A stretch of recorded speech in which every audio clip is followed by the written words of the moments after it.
We are living in what I call the golden age of cameras. 10 years ago, there was no way we could afford the cameras what we could afford now. There wasn't even so much cameras out at one time, which is crazy to me because it just goes to show you how far technology has actually come.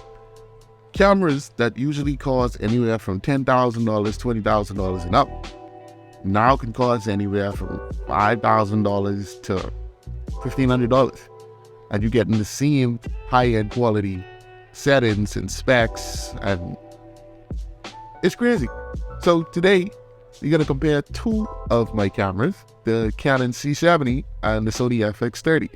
Now here's the thing, both of these are APS-C cameras, and they have widely different features and they feel completely different when you're using them. And that's what we're going to talk about today. So it's a versus battle between the Canon C70 and the Sony FX30. Let's get into it. Real quick, before we get deeper into the video, if you haven't, don't forget to check out my digital store. The link is in the description below, and here you have access to custom-made Lightroom presets for your photos and LUTs for your videos. To name a few, on your next purchase, you'll save 10 to get 10% off your next order. Peace. Alright, so first things first, the stock price. The Sony FX30 comes in at $1,799. It's $1,800 for the body only. You can increase this price if you want to get the XLR unit with the top handle, but I didn't want that. But $1,800 for a professional cinema camera in 2023 is crazy. Now, the Canon C70 is way more expensive than the Sony FX30. The Canon C70 clocks in at about $6,000. But with this Canon C70, that's $6,000, you get so many things built into this one hefty, big, chunky boy that you still can't believe the price for this camera. The images that I've been able to produce with both of these cameras, the images that I've been able to produce is mind-blowing to me every day. Sony FX30 is $1,800 and this Canon C70 is $6,000 off the bat. Next up, we have the sensor. The Canon C70 has its DGO sensor, and in my opinion, this is probably the best sensor Canon has ever made. The sensor is only featured in the Canon C300, and I don't know what they did in the workshop for this sensor, but this thing, when you talk about perfect shadows, perfect highlights, and it's just a mixture to get up those two perfect skin tones, I don't know what they did. But I feel as though the DGO sensor specifically from Canon is probably the best sensor they've ever made. The Sony FX30 is an APS-C camera, and it's actually downsampled from a 7K sensor. Now, I don't know about y'all, but I used to take downsampling as just like a little word they use to try to get through the body camera, right? This image is so sharp. Like, you could get, the C70 does 4K, 100% just 4K, and the image is great, and it always looks good. But the Sony FX30 downsampling from that 7K sensor to 4K, the image is so sharp that when I wanted, I could shoot an image normally wide, and I could crop that in Final Cut to fit for reels, and it's like I shot it vertically. The sensor in this camera is so sharp. Like, it's almost too sharp, because I'd be looking at the footage and I'd be like, dude, why are you so sharp? You know? And some people like that digital, some people love that sharpness digital look. Some clients, I know they love that look. But for me, personally, I prefer, mind you, I do love my Sony FX30, but I prefer the Canon DGO sensor, because it has that nice roll off of highlights and shadows. It's nice and soft. It's just good. I can't explain it. It comes down to personal preference. That's all it is at the end of the day. And I prefer the DGO sensor over my Sony FX30 sensor, but my Sony FX30 sensor is amazing. Moving on, we're going to be talking about lens choices. Now here's where the Sony FX30 takes the cake. The Sony FX30, of course, goes with Sony's E-mount. And Sony's E-mount has now bridged into so many different camera brands that you can get affordable lenses from brands like Tamron, brands like Sigma, Samyang. It's so much different options for emo lenses. Whereas when you come to the Canon C70, we're rocking the big Canon RF mount.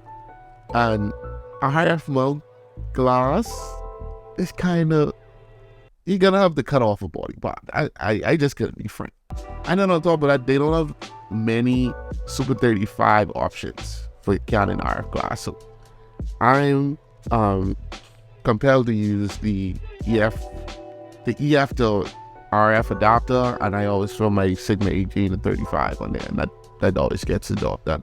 And if I'm not feeling like that, then I would just put my Sigma 24 to 70 on that glass. So if you are a Canon C70 owner, you probably know about this problem right now. This camera's been out a good while.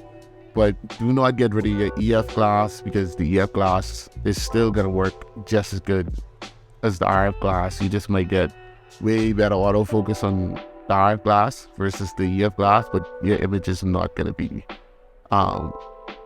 affected in any way. Next, we got up autofocus. And once again, I got to give the win to the Sony FX30. The Sony FX30 has this sticky autofocus. I don't know. Sony and Canon always had this debate where those two are just back and forth with autofocus on who has the best autofocus. It used to be Canon for a very long time, and actually it still is. In a way, it still can be said that it's Canon, but Sony has closed that gap so tight. Actually, I take that back. I think Sony is actually overtaking Canon at this point when it comes to autofocus. The Sony FX30 autofocus is something you don't even have to worry about. Autofocus, normally the different modes, the tracking, you get tracking of multiple different things like cars, animals, eyes. It just works. It's snappy, it's sticky, it works. You point it at something and it's gonna focus. The Canon C70 on the other hand, I must admit, we've come a long way. When the camera first released, the autofocus wasn't the best. And then another problem that I have is that for some weird reason with these Canons, if you're a person of my complexion, it's kind of harder for the autofocus to stick on you and remain on you like how Sony does. So the C70, we got some firmware updates where we got tracking, face tracking, and eye autofocus and all of that, and it's great. It works once enough light is there. Now, where I would say Canon went wrong was they didn't include the autofocus from like the R5 or the R6 Mark II or the R6. The autofocus on those cameras, phenomenal. If we had the autofocus from those cameras in the C70, this wouldn't be a competition. The Sony FX30 would have not won this battle. But in terms of autofocus, the C70 is beaten by the FX30. Next up, we got color profiles. Now, I might be a little biased. I'm a Canon profile guy. That's C-Log 2, C-Log 3, C-Log. It's miles easier to grade than S-Log 3. I actually didn't like S-Log 3 for a very long time. I owned the Sony A7 III. I never really liked S-Log 3. I preferred S-Log 2. So when I got the FX30 and I realized that S-Log 2 wasn't even in the camera, I was like, what? What's up with that? S-Log 3 has come a long way, and Sony also has this new profile called S-Cinetone, which is great. That is great. I love it.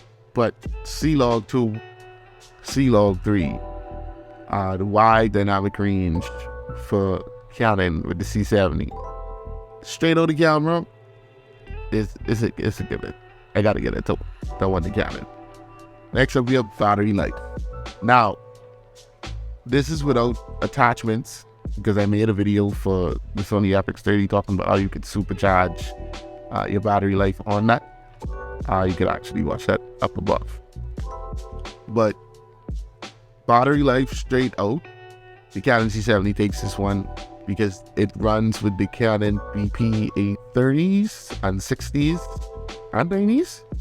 Yeah, you have options for the batteries that you can use with the Canon C70. With the Sony, you have the Z batteries, and mind you, when the Sony A7 III came out, these were great batteries. You could use one battery and it would last you probably like 4 or 5 hours. Now, using the Sony FX30, you probably get like maybe 3 hours, 4 hours if you push it. Both these cameras eat battery. They eat battery life. But the C70 handles power consumption way better than the Sony FX30, in my opinion. Everyday use. The Canon C70 is definitely a more professional camera. I've used it, I've had it longer. I've used it on way more professional shoots, professional commercials, and stuff like that. And I would always lean into that as my go-to camera. My Sony FX30 was solely bought because I do a lot of event coverage as well. So event coverage, run and gun stuff. I haven't done a music video in years, but possibly music videos. And any social media stuff, like, that's the purpose of my Sony FX30. I had the R6 for a long time, and I sold that, and I decided to pick up the Sony FX30 mainly because of when I do events, I shoot a lot in low light, and Sony FX30, despite being said that it doesn't handle well in low light, it actually does. So it all depends on what you want to use these cameras for. I use my Sony FX30 for event work and running gun stuff, and my Canon C70 is for more professional work. So every time I go on set, I know, or every time I have to do a gig, every time I book for a gig, I know exactly what I'm going to be using. That's why I have these two different systems. Some people will say, oh, well, why you just didn't stay with Canon, or why did you just didn't stay with Sony? Because, like I said in the beginning of the video, there's so much different cameras now. You can choose from whatever it is you want to use. Everything now is affordable.